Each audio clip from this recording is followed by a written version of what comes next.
งเด้อย่าสิเว้าสู่ฟังคันบ่เสียค่างูก็คงบ่ฉลาดคันบ่ผิดบ่พลาดก็คงสิบ่ได้แก้ไข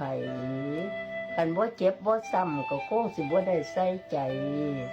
คันบ่ทุกข์ยากให้ก็บ่รู้จักใจคนเด้อล่ะเอ้ย